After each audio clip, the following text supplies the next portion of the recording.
Yaponiyaga kelganimga 3 yil bo'ldi. Dastavval yapon tili maktabida 1,5 yil davomida vaqt o'tkazganman. Men Yaponiya iqtisodiyot universitetida global biznesida 2-kurs talabasiman. Yaponiyaning qonun qoidalariga ko'ra talabalar haftasiga 28 soatdan ortiq ishlashlari mumkin emas. Yaponiyaga kelganimga 3 yildan oshgan bo'lsa, ushbu restoranda faoliyat olib borayotganimga 1 yildan oshdi.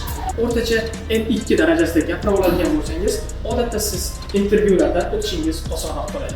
Asosan meni bu yerdagi vazifam keladigan mijozlarga xizmat ko'rsatish, ularga ovqatlarni yetkazib berish. Yapon tilini kontraktlarga keladigan bo'lsak, $5,000 dan $8,000 gacha kontrakt to'lovi bo'ladi. O'rtacha bu 1 yillik to'lov qismi. Kelib olganingizdan keyingi xarajatlar haqida gaplashadigan bo'lsak, odatda siz uchun bu uyingiz uchun to'lovlar va yashashingiz, yeb-ichishingiz uchun ketadigan xarajatlar bo'ladi. 1 oylik yeb-ichishingiz, xarajatlaringiz hammasini hisoblaydigan bo'lsak, o'rtacha $1,000 dan sal oshishi yoki kamayishi mumkin. Bu hammasi o'rtacha holatda. Yapon universitetlarida o'zimizning O'zbekistondan farqli o'laroq, siz o'z darslaringizni o'zingiz, o'z vaqtingizga qarab tanlay olasiz. Men shaxsan o'zim haftasiga 4 kun dars olganman. Ertalab soat 9 dan tushki soat 3-4 ga qadar.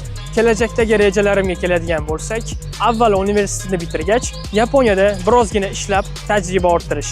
Maqsadingizni aniq qo'yib oling va siz Yaponiyaga kelayotganligingiz uchun ham yapon tilini yaxshilab o'rganing.